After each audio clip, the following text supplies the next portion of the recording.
ಆತ್ಮೀಯ ವಿದ್ಯಾರ್ಥಿಗಳೇ, PUC final year ಎಕ್ಸಾಮನ್ನು ಬರೆಯುವಂಥ ವಿದ್ಯಾರ್ಥಿಗಳು ಈ ವರ್ಷ ಅಂದರೆ ನೀವು ಎಕ್ಸಾಮ್ ಬರೆಯುವಂಥ ಟೈಮು 2025 ಮಾರ್ಚ್ ಟೈಮಲ್ಲಿ ಬ್ಲೂ ಪ್ರಿಂಟ್ ಹೇಗಿರುತ್ತೆ ಅನ್ನುವಂಥದ್ದು. ಯಾಕೆಂದರೆ ಒಂದು ಅರ್ಧ ಸಮೀಪ ಅರ್ಧ ವರ್ಷಕ್ಕೆ ನಾವು ಬಂದುಬಿಟ್ಟಿದ್ದೀವಿ.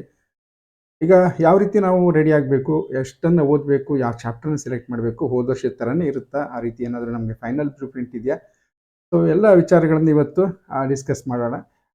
ಮೇನಾಗಿ ಈ ವರ್ಷ ಏನಾದರೂ ಬದಲಾವಣೆಗಳು ನಮ್ಮ ಒಂದು ಡಿಪಾರ್ಟ್ಮೆಂಟಿಂದ ಯಾವ ರೀತಿ ಮಾಹಿತಿಗಳು ಬಂದಿವೆ, ಸೊ ಅದನ್ನು ಇವತ್ತು ಡಿಸ್ಕಸ್ ಮಾಡೋಣ. ಸೊ ಈಗ ಈ ದಿನಾಂಕ 11/9/2024 ಈ ಡೇಟಿಗೆ ಒಂದು ಸುತ್ತೋಲೆ ಹೊರಡಿಸ್ತಾರೆ.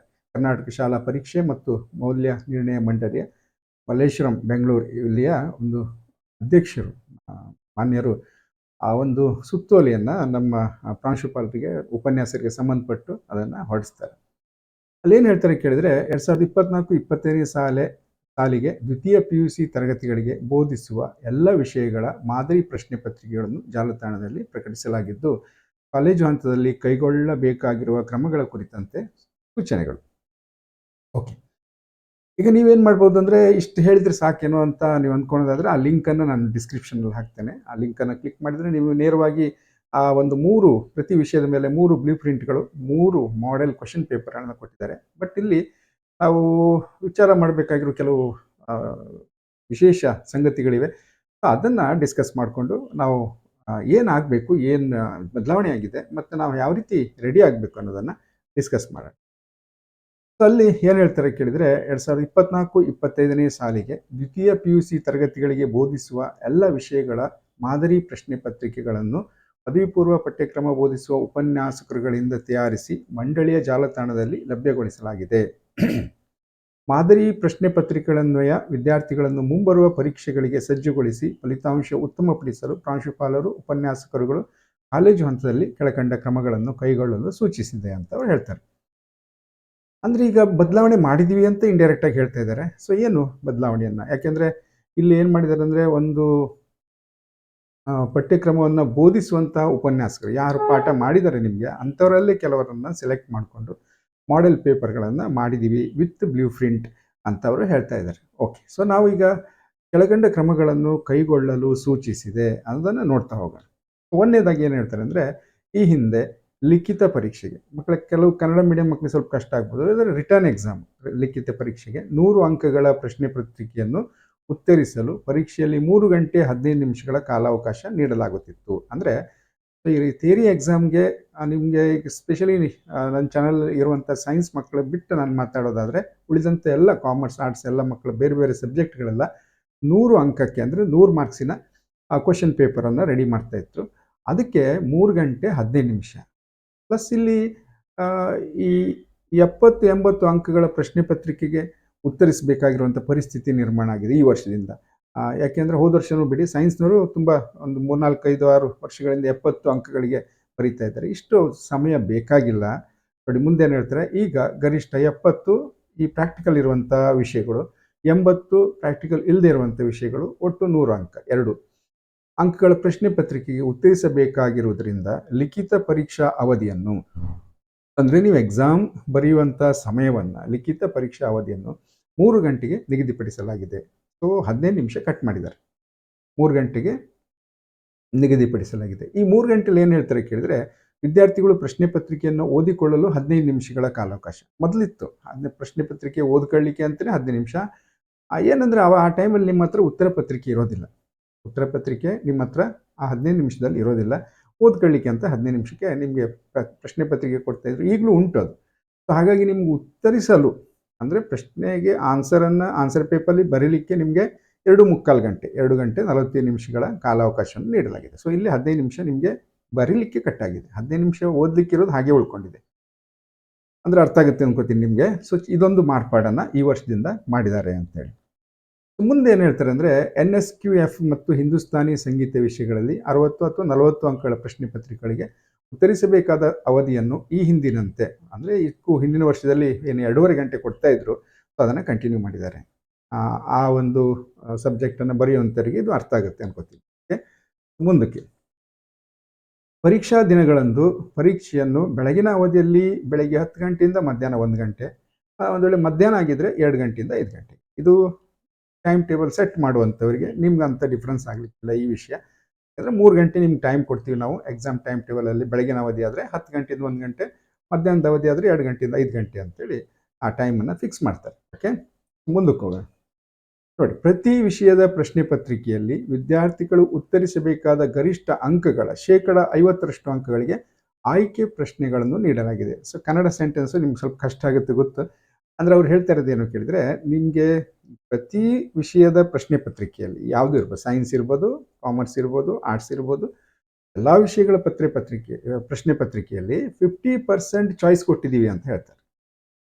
ಅಂಬುದು ಗೊತ್ತಾಗತ್ತೆ ನೋಡಿ. ಈಗ ಪ್ರಾಯೋಗಿಕ ಪರೀಕ್ಷೆ ಇರುವ ವಿಷಯಗಳಲ್ಲಿ ಪ್ರಾಕ್ಟಿಕಲ್ ಎಕ್ಸಾಮ್ ಇರುವಂಥ ವಿಷಯಕ್ಕೆ ಎಷ್ಟಿರುತ್ತೆ? 70 ಅಂಕ ಇರುತ್ತೆ. ಅದರಲ್ಲಿ ಯಾವ್ಯಾವ್ದು ಬರುತ್ತೆ ಇವೆಲ್ಲ ಗೊತ್ತಿದೆ ನಿಮಗೆ.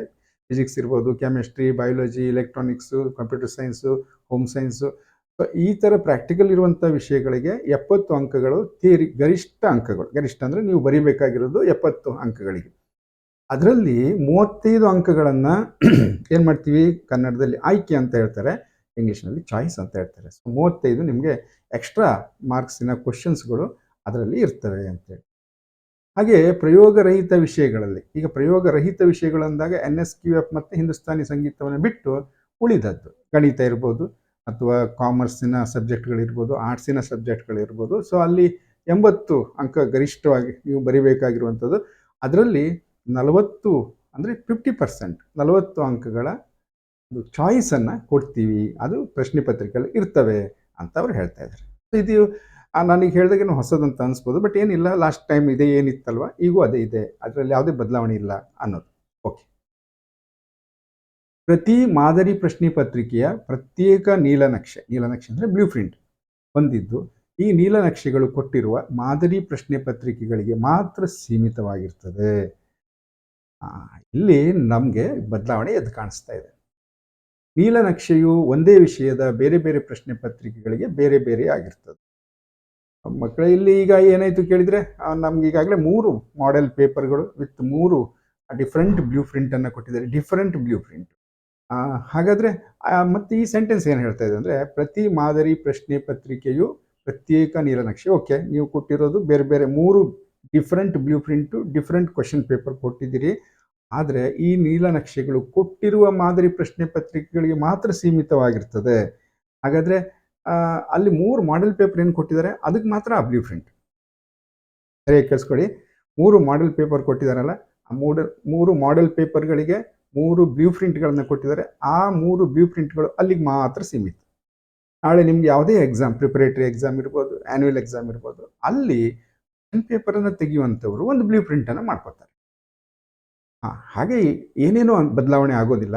ಅವರು ಮಾಡಿರುವಂಥ ಬ್ಲೂ ಪ್ರಿಂಟಿಗೂ ಒಂದಿಷ್ಟು ರೂಲ್ಸ್ಗಳನ್ನು ಹೇಳಿದ್ದಾರೆ, ಅದು ಕೂಡ ನೋಡ್ಕೊಳ್ಳೋಣ. ಬಟ್ ಒಂದು ಕಂಡೀಷನ್ ಇಲ್ಲಿ ಕ್ಲಿಯರ್ ಆಗುತ್ತೆ, ಬ್ಲೂ ಪ್ರಿಂಟನ್ನು ಫಿಕ್ಸ್ ಆಗಿ ಇದೇ ಪಾಠದ್ದು ಈ ಡೆರಿವೇಷನ್, ಇದೇ ಪಾಠದ್ದು ಈ ಪ್ರಾಬ್ಲಮ್ಸ್ ನೋಡ್ಕೊಳ್ಳಿ ಮಕ್ಕಳಿ ಅಂತ ನಾನು ಹೇಳಕ್ಕೆ ಸಾಧ್ಯ ಇಲ್ಲ. ನಾನಂತ ಅಲ್ಲ, ಯಾವ ಉಪನ್ಯಾಸಕರು ಅದನ್ನು ಮಕ್ಕಳಿಗೆ ಹೇಳ್ಕೊಡೋಕ್ಕೆ ಸಾಧ್ಯ ಇಲ್ಲ. ಸೊ ಇದು ಚೇಂಜ್ ಈ ವರ್ಷದ್ದು. ಸ್ವಲ್ಪ ಟೆನ್ಷನ್ ಆಗುತ್ತೆ, ಯಾಕೆಂದರೆ ಹೋದ ವರ್ಷದ ಮಕ್ಕಳಿಗೆ ಸರ್ ಏನು ಸರ್ ತುಂಬ, ಅದಕ್ಕೂ ಹಿಂದಿನ ವರ್ಷದ ಮಕ್ಕಳಿಗೆ ಎಲ್ಲ ಚಾನ್ಸ್ ಹೊಡೆದ್ರು, ನಮಗೆ ಕಷ್ಟ ಆಯ್ತು. ಇಲ್ಲ, ಹಾಗೇನಿಲ್ಲ. ಅದು ಏನು 3 ಬ್ಲೂ ಪ್ರಿಂಟನ್ನು ನೀವು ಕರೆಕ್ಟಾಗಿ ಓದಿದರೆ ಪಾಸಾಗ್ಲಿಕ್ಕೆ ಏನೂ ತೊಂದರೆ ಇಲ್ಲ. ಹಾಗೆಯೇ ಸಿಕ್ಬಿಡುತ್ತೆ ನಮ್ಗೆ ಎಲ್ಲೆಲ್ಲಿ ಏನೇನು ಕ್ವಶನ್ಸ್ ಕೇಳ್ಬೋದು ಅಂತೇಳಿ. ಅದಕ್ಕೆ ಮುಂದಿನ ದಿನಗಳಲ್ಲಿ ರೆಡಿ ಮಾಡೋಣ ಅದನ್ನು. ಅಷ್ಟು ಮಾಡಿಕೊಂಡು ನಾವು ಔಟ್ ಆಫ್ ಔಟ್ ಸ್ಕೋರ್ ಮಾಡೋದೇನು ಕಷ್ಟ ಅಲ್ಲ. Okay, so nothing to worry. But changes ಅಂತೂ ನಿಜ ಅನ್ನೋದು ಈ ಒಂದು ವಾಕ್ಯದಲ್ಲಿ ಗೊತ್ತಾಗುತ್ತೆ. ಮುಂದೆ ಹೋಗೋಣ. ಪ್ರತಿ ವಿಷಯದಲ್ಲೂ ಪ್ರಶ್ನೆ ಪತ್ರಿಕೆಯನ್ನು ತಯಾರಿಸುವಾಗ ಬೋಧನಾ ಅವಧಿ ಹಾಗೂ ವಿದ್ಯಾರ್ಥಿಗಳ ಅರಿವಿನ ಮಟ್ಟಗಳಿಗೆ teaching hour wise and cognitive level wise weightage, ಇಲ್ಲೊಂದು ಈ ಕಂಡೀಷನ್ ಹಾಕ್ತಾರೆ ಅವರು, ನಿರ್ದಿಷ್ಟ ಅಂಕಗಳನ್ನು ನಿಗದಿಪಡಿಸಿ ಏಕರೂಪತೆಯನ್ನು ತರಲಾಗಿದೆ. ನೀವು ನಥಿಂಗ್ ಟು ವರಿ. ಸೊ ಈ ಬೇಕಾಬಿಟ್ಟಿ ಏನೇನೋ ನಮ್ಮ ಲೆಕ್ಚರ್ ಲೆವೆಲ್ಲಿಗೆ ಕ್ವಶನ್ಗಳನ್ನು ಸೆಟ್ ಮಾಡಿ ನಿಮ್ಗೆ ಕನ್ಫ್ಯೂಸ್ ಮಾಡುವಂಥ ಉದ್ದೇಶ ಏನೂ ಇಲ್ಲ. ನಿಮ್ಮ ಟೀಚಿಂಗ್ ಆ ಒಂದು ಚಾಪ್ಟ್ರಲ್ಲಿ ಎಷ್ಟು ಗಂಟೆ ಕಲಿಸಬೇಕು, ಮತ್ತು ಈ ಕಾಗ್ನೇಟಿವ್ ಲೆವೆಲ್ ಅಂತೀವಲ್ಲ ನಾವು, ಮಕ್ಕಳ ಒಂದು ಯಾವ ಮಟ್ಟದಲ್ಲಿ ನಾವು ಪ್ರಶ್ನೆ ಕೇಳಬೇಕು, ಸೊ ಇದನ್ನು ನಿಗದಿಪಡಿಸಿದ್ದೀವಿ. ನಥಿಂಗ್ ಟು ವರಿ ಅಂತ ಮುಂದಿನ ಸೆಂಟೆನ್ಸಲ್ಲಿ ಅರ್ಥ ಆಗುತ್ತೆ ನಮಗೆ. ನೆಕ್ಸ್ಟ್ ಏನಿದೆ ಅಂದರೆ, ಪ್ರತಿ ವಿಷಯದಲ್ಲೂ ಅಧ್ಯಾಯವಾರು ಅಂಕಗಳ ಹಂಚಿಕೆಯನ್ನು ಆಯಾ ಅಧ್ಯಾಯಗಳಿಗೆ ಮೀಸಲಾದ ಬೋಧನಾ ಅವಧಿಯ ಆಧಾರದ ಮೇಲೆ ನಿಗದಿಪಡಿಸಲಾಗಿದೆ. ಹೀಗೆ ನಿಗದಿಪಡಿಸಿರುವ ಅಂಕಗಳು ವ್ಯತ್ಯಾಸವಾಗದಂತೆ ಪ್ರಶ್ನೆ ಪತ್ರಿಕೆಗಳನ್ನು ತಯಾರಿಸಲಾಗಿದೆ. ಅಂದರೆ ಈಗ ಒಂದು ಫಸ್ಟ್ ಚಾಪ್ಟರು ಮೊದಲು 10 ಅವರ್ಸ್ ಇತ್ತು, ಈಗ ಅದು ಹೋಗಿ 11-12 ಅವರ್ಸ್ ಆಗಿದೆ ಅಂದ್ಕೊಳ್ಳಿ, ಹೊಸ ಒಂದು ಸಿಲೆಬಸ್ ಪ್ರಕಾರ. ಬಟ್ ಅದರಲ್ಲಿ ಎಷ್ಟು ಮಾರ್ಕ್ಸಿನ ಪ್ರಶ್ನೆಗಳನ್ನು ತೆಗಿಬೇಕು, ಸೊ ಅದನ್ನು ಒಂದು ಮಲ್ಟಿಪ್ಲೈಯರ್ ಇರುತ್ತೆ, ಆ ಮಲ್ಟಿಪ್ಲೈಯರಿಂದ ಮಾಡಿಕೊಂಡು ಅಷ್ಟೇ ತೆಗಿಬೇಕು, ಅದರಲ್ಲಿ ಒಂದು ಹೆಚ್ಚು ಕಡಿಮೆ ಮಾಡಲಿಕ್ಕೆ ಅವಕಾಶ ಇಲ್ಲ, ಅದನ್ನು ಅವರು ಹೇಳ್ತಾ ಇರೋದು. ಹಾಗಾಗಿ ಆಲ್ಮೋಸ್ಟ್ ಏನು ಬ್ಲೂ ಪ್ರಿಂಟ್ ಇರುತ್ತೆ ಅದೇ ಥರ ಅಂತ ಅಂದ್ಕೋಬೋದು, ಬಟ್ ನಾಟ್ ಎಕ್ಸಾಕ್ಟ್ಲಿ. ಸೊ ಇಲ್ಲಿ ಫ್ರೀಡಮ್ ಇದೆ, ಕ್ವಶನ್ ಪೇಪರ್ ತೆಗಿಯೋರಿಗೆ ಒಂದು ಸ್ವತಂತ್ರ ಇದೆ, ಅವರು MCQ ಚೇಂಜ್ ಮಾಡ್ಬೋದು, ಹಾರ್ಟ್ಸನ್ನು ಚೇಂಜ್ ಮಾಡ್ಬೋದು. ಸೊ ಇವೆಲ್ಲ ಒಂದು ಅವಕಾಶಗಳಿವೆ. ಒಂದಿಷ್ಟು ಬದಲಾವಣೆ ಅಂತೂ ನಿಜ. ನಿಮಗೆ ಈಗಾಗಲೇ ಈ ಆಗಸ್ಟ್ ತಿಂಗಳಲ್ಲಿ ಇದನ್ನು ತಿಳಿಸಿರೋದ್ರಿಂದ ಮುಂಬರುವ ದಿನಗಳಲ್ಲಿ ಅದಕ್ಕೆ ರೆಡಿ ಆಗ್ಲಿಕ್ಕೆ ಟೈಮ್ ಇದೆ, ಅದನ್ನು ಮಾಡ್ಕೋಬೋದು. ಓಕೆ, ಪ್ರಶ್ನೆ ಪತ್ರಿಕೆಯನ್ನು ತಯಾರಿಸುವಾಗ ಪಠ್ಯ ಪುಸ್ತಕದಲ್ಲಿ ಮತ್ತು ಪ್ರಶ್ನೆ ಕೋಶಗಳಲ್ಲಿ ಈ ಕ್ವಶನ್ ಬ್ಯಾಂಕ್ ಅನ್ನೋದು ಭಾಳಷ್ಟು ಈಗಿನ ಮಕ್ಕಳಿಗೆ ಮರ್ತೋಗಿರ್ಬೋದು. ಒಂದು 2 ವರ್ಷದ ಹಿಂದೆ 3 ವರ್ಷದ ಹಿಂದೆ ಇದನ್ನು ರೆಡಿ ಮಾಡಿದರು ಎಲ್ಲ ನುರಿತ ಉಪನ್ಯಾಸಕರು. ಒಂದಿಷ್ಟು ಕ್ವಶನ್ಸನ್ನೆಲ್ಲ ಒಟ್ಟು ಮಾಡಿ ಕ್ವಶನ್ ಬ್ಯಾಂಕ್ ಅಂತ ಮಾಡಿದ್ರು. ಅದು ಅದರಲ್ಲಿರೋ ಕ್ವಶನ್ಸನ್ನು ಕೇಳ್ತೀವಿ, ಆಮೇಲೆ ಅಧ್ಯಾಯವಾರು ಕೊಟ್ಟಿರುವ ಪ್ರಶ್ನೆಗಳ ಜೊತೆಗೆ ಹೊಸ ಪ್ರಶ್ನೆಗಳನ್ನು ಕೇಳಲು ಅವಕಾಶವಿದ್ದು, ಸದರಿ ಪ್ರಶ್ನೆಗಳ ಪರಿಕಲ್ಪನೆ ಪಠ್ಯದಲ್ಲಿರುವಂತೆ ಎಚ್ಚರ ವಹಿಸುವುದು. ಯಾವುದೇ ಕಾರಣಕ್ಕೂ ಪ್ರಶ್ನೆಗಳನ್ನು ಪಠ್ಯಕ್ರಮದಿಂದ ಹೊರತಾಗಿ ಔಟ್ ಆಫ್ ಸಿಲೆಬಸ್ ರಚಿಸಬಾರದು. ಸೊ ಏನು ಹೇಳ್ತಾರೆ, ನಿಮ್ಗೆ ಅದು ಕ್ವಶನ್ ಕೋಟ ಅಂದರೆ ಎರಡು ಮಿಕ್ಸ್ ಆಯಿತು. ಕ್ವಶನ್ ಬ್ಯಾಂಕ್ ಅಥವಾ ಏನು ಪ್ರಶ್ನೆ ಕೋಶ ಅಂತ ಕರಿತೀವಿ, ಪ್ರಶ್ನೆ ಕೋಟ ಅಂತ ಹೇಳ್ತಾರೆ. ಅಲ್ಲಿ ಕೊಟ್ಟಿದ್ದ ಪ್ರಶ್ನೆ ಕೇಳ್ತೀವಿ, ಅದನ್ನೇ ಕೇಳ್ತೀವಿ, ಅದನ್ನು ಬಿಟ್ಟು ಬೇರೆ ಕೇಳಲ್ಲ ಅಂತ ಇಲ್ಲ, ಬೇರೆ ಕೇಳಲಿಕ್ಕೆ ಅವಕಾಶ ಇದೆ. ಹಾಗಂತ ಬೇರೆ ಅಂದಾಗ ಪರಿಕಲ್ಪನೆಗಳು, ಪ್ರಶ್ನೆಗಳ ಪರಿಕಲ್ಪನೆ ಅಂದರೆ ಕಾನ್ಸೆಪ್ಟ್ ಬಿಟ್ಟು ಹೊರಗಡೆ ಹೋಗಬಾರ್ದು. ಒಂದು ಪಠ್ಯದಲ್ಲೇ ಇರಬೇಕು ಆ ಕಾನ್ಸೆಪ್ಟ್, ಅದನ್ನು ಅಲ್ಲಿ ಬುಕ್ಸಲ್ಲಿ ಸಿಗಬೇಕು ನಮಗೆ. ಸಿಲೆಬಸ್ಸಿಂದ ಹೊರಗಡೆ ತೆಗೆಯಲ್ಲ, ಸಿಲೆಬಸ್ಸಿಂದ ಮುಂದಕ್ಕೆ ಹೋಗಿ ನಾವು, ಅಥವಾ ಸಿಲೆಬಸ್ನ ಹಿಂದಕ್ಕೆ ಹೋಗಿ ಅಂದರೆ ಗೊತ್ತಾಗತ್ತೆ ಅನ್ಕೋತೀನಿ. ಮುಂದಕ್ಕೆ ಅಂದರೆ ಈಗ ಯಾವುದೋ ನಮಗೆ ಅಡ್ವಾನ್ಸ್ಡ್, ನಾವು ಒಂದು ಹೆಜ್ಜೆ ಮುಂದಕ್ಕೆ ಹೋಗುವಂಥದ್ದು ಸಿಲೆಬಸ್ಸಲ್ಲಿ ಡಿಗ್ರಿ ಲೆವೆಲಿಗೆ, ಅಥವಾ ಟೆಕ್ಸ್ಟ್ ಬುಕ್ನ ಬಿಟ್ಟು ಮುಂದಕ್ಕೆ ಹೋಗುವಂಥದ್ದು, ಅಥವಾ ಟೆಕ್ಸ್ಟ್ ಬುಕ್ನ ಹಿಂದಕ್ಕೆ ಪ್ರೈಮರಿ ಹೈಸ್ಕೂಲಲ್ಲಿ ಕಲ್ತಿರೋ ವಿಷಯ. ಸೊ ಟೆಕ್ಸ್ಟ್ ಬುಕ್ ನಮಗಿಲ್ಲಿ ಒಂದು ಗಟ್ಟಿ, ಅದು ಆಧಾರ. ಸೊ ಅದ್ರ ಮೇಲೆ ನಾವು ಕ್ವಶನ್ಸನ್ನು ನಿಮಗೆ ಕೊಡ್ತೀವಿ ಅಂತ ಹೇಳಿದ್ದಾರೆ. So it's good. ನೆಕ್ಸ್ಟ್, ಪಠ್ಯದಲ್ಲಿರುವ ಅಕ್ಷರ ಸಂಖ್ಯಾಯುಕ್ತ ಬೆಲೆಗಳನ್ನು, ಅಲ್ಫಾ ನ್ಯೂಮೆರಿಕಲ್ ವ್ಯಾಲ್ಯೂಸ್ ಅಂತ ಹೇಳ್ತೀವಲ್ಲ, ಅಂದರೆ ಇಲ್ಲಿ ನೋಡಿ, ಇದು ಯಾರಿಗೆ ಹೆಚ್ಚಾಗಿ ಅಂದರೆ ಈ ಪ್ರಾಬ್ಲಮ್ಸ್ ಬರುವಂಥದ್ದು. ಅಂದರೆ ಫಿಸಿಕ್ಸಿನ ಪ್ರಕಾರ ಹೇಳೋದಾದರೆ ಮ್ಯಾಥ್ಸಲ್ಲಿ, ಅಲ್ಲೂ ಕಾಮರ್ಸಲ್ಲೂ ಪ್ರಾಬ್ಲಮ್ಸ್ ಎಲ್ಲ ಬರುತ್ತೆ ಬಿಡಿ. ಅಲ್ಲಿ ಬುಕ್ಸಲ್ಲಿರೋ ಎಕ್ಸಸೈಸ್ ಅಥವಾ ಸಾಲ್ವ್ಡ್ ಅದನ್ನೇ ಕೊಡಬೇಕಂತ ಇಲ್ಲ, ಇದು ಸ್ಪಷ್ಟವಾಗಿ ತಿಳ್ಕೊಳ್ಳಿ. ಆ ನ್ಯೂಮರಿಕಲ್ ನಂಬರ್ಸ್ ಏನಿದೆ, ಈಗ ನೀವಲ್ಲೇನೋ ಒಂದು 25 + 35 ಮಾಡಿದ್ದೀರಿ ಅನ್ಸಿ, ಸುಮ್ಮನೆ ಎಕ್ಸಾಂಪಲಿಗೆ. ಆ ಟೆಕ್ಸ್ಟ್ ಬುಕ್ಕಲ್ಲಿ 25 + 35 ಕಲಿಸಿದ್ದಾರೆ, ಸಾಲ್ವ್ ಮಾಡಿದ್ದೀರಿ. ಅದೇ ಥರ ಪ್ರಾಬ್ಲಮ್ಸ್ ಇಲ್ಲಿ ಕೇಳಬೇಕಂದ್ರೆ 25 + 35ನೇ ಮಾಡ್ತೀವಿ ಅಂತ ಹೇಳಿಲ್ಲ ಅವರು. ನಾವು ವ್ಯಾಲ್ಯೂಸ್ ಚೇಂಜ್ ಮಾಡ್ತೀವಿ, 99 + 65 ಹೀಗೆ ಯಾವ್ದಾದ್ರು ವ್ಯಾಲ್ಯೂಸ್ ಚೇಂಜ್ ಮಾಡ್ತೀವಿ, ನೀವು ಅದಕ್ಕೆ ಅಬ್ಜೆಕ್ಷನ್ ಮಾಡೋಕ್ಕಾಗಲ್ಲ ಅಂತೇಳಿ. ಓಕೆ, ಗುಡ್, ನಾವು ಕಲ್ತಿದ್ವಿ, ಯಾವುದೇ ಥರದ ಅದೇ ಥರದ ಪ್ರಾಬ್ಲಮನ್ನು ಕೊಟ್ಟು ನಾವು ಮಾಡ್ತೀವಿ ಅನ್ನುವಂಥ. ಓಕೆ, ನೆಕ್ಸ್ಟ್ ಏನು ಅಂದರೆ ಹಾರ್ಟ್ಸ್ ಬಗ್ಗೆ ಮಾತಾಡ್ತಾರೆ. Higher order thinking skill last year introduce ಆಗಿರುವಂಥದ್ದು. ಅದರಲ್ಲಿ ಏನು ಹೇಳ್ತಾರೆ ಅವರು, ಪ್ರಶ್ನೆಗಳನ್ನು ಪಠ್ಯಕ್ರಮದಲ್ಲಿರುವ ಯಾವ ಅಧ್ಯಾಯದಲ್ಲಿ ಆದರೂ ಆಯ್ಕೆ ಮಾಡಿಕೊಂಡು ಪ್ರಶ್ನೆ ಪತ್ರಿಕೆಯ ಯಾವುದೇ ವಿಭಾಗದಲ್ಲಿ ಕೇಳಲು ಅವಕಾಶವಿರ್ತದೆ. ಹಾರ್ಟ್ಸನ್ನು ನಾವು ಇದೇ ಚಾಪ್ಟ್ರಲ್ಲಿ ಕೇಳ್ತೀವಿ ಅಂತ ಹೇಳಲ್ಲ, ಎಲ್ಲಿ ಬೇಕಾದರೂ ಆಯ್ಕೆ ಮಾಡ್ಕೋತೀವಿ. ನಿಮ್ಗೆ ಗೊತ್ತಿದೆ, ಹಾರ್ಟ್ಸಲ್ಲಿ ಸಾಮಾನ್ಯವಾಗಿ ಲಾಸ್ಟ್ ಇಯರ್ ಹೇಗಿತ್ತು ಅದೇ ಥರ ಈಗ ಬ್ಲೂ ಪ್ರಿಂಟನ್ನು ಕಂಟಿನ್ಯೂ ಮಾಡಿದ್ದಾರೆ. ಬ್ಲೂ ಪ್ರಿಂಟ್ ಬಗ್ಗೆ ಇನ್ನೊಂದು ವಿಡಿಯೋ ಮಾಡೋಣ, ಯಾಕೆಂದರೆ ಫಿಸಿಕ್ಸ್ನಲ್ಲಿ ಏನು ಬದಲಾವಣೆ ಏನು ಆಗಿದೆಯೋ, ಅಥವಾ ಏನಾದರೂ ಕಂಡೀಷನ್ಸ್ ಹಾಕಿದ್ದಾರೆ ಪೇಪರ್ ಸೆಟ್ ಮಾಡೋರಿಗೆ, ಅದು ಬೇಕಲ್ವ ನಮಗೆ. ಅದನ್ನು ಡಿಸ್ಕಸ್ ಮಾಡ್ತೀನಿ ನೆಕ್ಸ್ಟ್ ವಿಡಿಯೋದಲ್ಲಿ. ಈಗ ಇಲ್ಲಿ ಏನು ಹೇಳ್ತಾರೆ ಅಂದರೆ, ಹಾರ್ಟ್ಸನ್ನು ಪ್ರಶ್ನೆಗಳನ್ನು ಪಠ್ಯಕ್ರಮದಲ್ಲಿರುವ ಯಾವ ಅಧ್ಯಾಯದಲ್ಲಿ ಆದರೂ ಆಯ್ಕೆ ಮಾಡಿಕೊಂಡು ಪ್ರಶ್ನೆ ಪತ್ರಿಕೆ ಯಾವುದೇ ವಿಭಾಗದಲ್ಲಿ ಕೇಳಲು ಅವಕಾಶವಿರ್ತದೆ. ಸೊ ಇದನ್ನು ಆ ರೀತಿ ಚೇಂಜ್ ಮಾಡ್ಕೋಬೋದು ಅಂತ ಹೇಳ್ತಾರೆ. ಇಲ್ಲಿ ಮತ್ತು ಫ್ರೀಡಮ್ ಕೊಟ್ಟರು ಕ್ವಶನ್ ಪೇಪರ್ನವರಿಗೆ, ಸೆಟ್ ಮಾಡೋರಿಗೆ. ಅಂದರೆ ಏನು ಹೋದ ವರ್ಷ ಎಲ್ಲೆಲ್ಲಿ ಹಾರ್ಟ್ಸ್ ಅಂತ ಮಾರ್ಕ್ ಮಾಡಿದ್ರು ಅಲ್ಲೇ ಕೇಳಬೇಕಂತ ಇಲ್ಲ, ನೀವು ವಿಭಾಗವನ್ನು ಚೇಂಜ್ ಮಾಡ್ಕೊಳ್ಳಿ, 1 ಮಾರ್ಕಿಗೆ 2 ಮಾರ್ಕಿಗೆ ಹೋಗಿ, ಅಥವಾ ಫಿಲ್ ಇನ್ ದಿ ಬ್ಲ್ಯಾಂಕ್ಸಿಗೆ ಹೋಗಿ, ಏನು ತೊಂದರೆ ಇಲ್ಲ ಅಂತ ಹೇಳ್ತಾ ಇದ್ದಾರೆ. ಓಕೆ, ಸೊ ನೆಕ್ಸ್ಟು, ಪ್ರತಿ ವಿಷಯಗಳ ಮಾದರಿ ಪ್ರಶ್ನೆ ಪತ್ರಿಕೆಗಳಲ್ಲಿ ಕೊಟ್ಟಿರುವ ಸೂಚನೆಗಳನ್ನು ವಿದ್ಯಾರ್ಥಿಗಳಿಗೆ ತಿಳಿಸಿ ಅದರಂತೆ ಮುಂಬರುವ ಪರೀಕ್ಷೆಗಳಿಗೆ ಸಜ್ಜುಗೊಳಿಸಲು ಪ್ರಾಂಶುಪಾಲರು ಆ್ಯಂಡ್ ಉಪನ್ಯಾಸಕರುಗಳು ಅಗತ್ಯ ಕ್ರಮಗಳನ್ನು ಕೈಗೊಳ್ಳುವುದಂತೇಳಿ ಮಾನ್ಯ ಅಧ್ಯಕ್ಷರು ಸೊ ನಮಗೆ ಸೂಚನೆಯನ್ನು ನೀಡಿದ್ದಾರೆ ಅಂತ. ಅಂದರೆ ಇಷ್ಟು ಸ್ಪಷ್ಟವಾಗಿ ಎಲ್ಲ ವಿಷಯಗಳನ್ನು ಸ್ಟಾರ್ಟಿಂಗಲ್ಲಿ ಆಗಸ್ಟ್ ತಿಂಗಳಲ್ಲೇ ನಮ್ಮ ಮುಂದೆ ಇಟ್ಟಿದ್ದಾರೆ. ಸೊ ಅದನ್ನು ನಿಮ್ಮ ಮುಂದೆ ನಾವು ಡಿಸ್ಕಸ್ ಮಾಡೋದು ಖಂಡಿತ ಬೇಕೇ ಬೇಕಿತ್ತು. ಇದರ ಜೊತೆಗೆ ಆ ಪೇಪರನ್ನು ಬ್ಲೂ ಪ್ರಿಂಟ್ ಪ್ರಕಾರ ಹೆಂಗೆ ಏನು ಬದಲಾವಣೆ ಆಗಿದೆ, ಸೊ 3 ಬ್ಲೂ ಪ್ರಿಂಟ್ಗಳನ್ನು ಡಿಸ್ಕಸ್ ಮಾಡೋಣ. ಬಟ್ ನಿಮಗೆ ಯಾವುದೇ ರೀತಿಯಲ್ಲೂ ಟೆನ್ಷನ್ ಅಥವಾ ಹೆದರುವಂಥ ಅವಶ್ಯಕತೆ ಇಲ್ಲ, ಯಾಕೆಂದರೆ ಏನೇ ಮಾಡಲಿ ನಿಮ್ಮ ಫೇವರ್ ಆಗಿರುತ್ತೆ, ಮಕ್ಕಳ ಪರವಾಗಿ ಇರುತ್ತೆ. ಸೊ ಹೋದ ವರ್ಷವೂ ಕೂಡ ನಾನು ಹೇಳಿದ್ದೆ ಈ ವರ್ಷದ ಬ್ಲೂ ಪ್ರಿಂಟ್ ಪ್ರಕಾರನೇ ಕ್ವಶನ್ಸ್ ಬರುತ್ತೆ ಅಂತ. ಯಾರೂ ತುಂಬ ರಾಂಗ್ ಆಗಿ ಎಲ್ಲ ಕೆಟ್ಟದಾಗಿ ಎಲ್ಲ ನನ್ನ ಕಮೆಂಟ್ಸ್ ಮಾಡಿದರು. ಮಾಡ್ತಾರೆ ಬಿಡಿ, ಅವರ ನಾಲೆಜಿಗೆ ತಕ್ಕಾಗ ಅವ್ರು ಮಾಡ್ತಾರೆ. ಬಟ್ ಈ ವರ್ಷ ನಿಮ್ಗೆ ಹೇಳ್ತೀನಿ, ಕೊಟ್ಟಿರೋ ಬ್ಲೂ ಪ್ರಿಂಟ್ ಪ್ರಕಾರನೇ ಕ್ವಶನ್ ಪೇಪರು ಬರೋದಿಲ್ಲ, ಬೇರೆ ಥರ ಬರುತ್ತೆ ಈ ವರ್ಷ. ನಾನು ಈ ವರ್ಷ ಹೇಳಿದ ಮಾತು, ನಿಮಗೆ ಬ್ಲೂ ಪ್ರಿಂಟು ಫಿಕ್ಸ್ ಇಲ್ಲ. ಯಾವುದೇ ಒಂದು ಹೊಸ ಬ್ಲೂ ಪ್ರಿಂಟನ್ನು ಮಾಡಿಕೊಂಡು ಕ್ವಶನ್ ಪೇಪರ್ ತೆಗೆಯೋಕ್ಕೆ ಫ್ರೀಡಮ್ ಇದೆ. ಈ ವರ್ಷಕ್ಕೆ ಯಾವುದೇ ಬ್ಲೂ ಪ್ರಿಂಟಿಗೂ ಸ್ಟಿಕ್ ಆಗಬೇಡಿ. ಬಟ್ ಎಲ್ಲವನ್ನು ಇಡೀ ಬುಕ್ಸನ್ನು ಓದಬೇಕು. Model of the blue print is everything is okay. But yes, okay, thank you.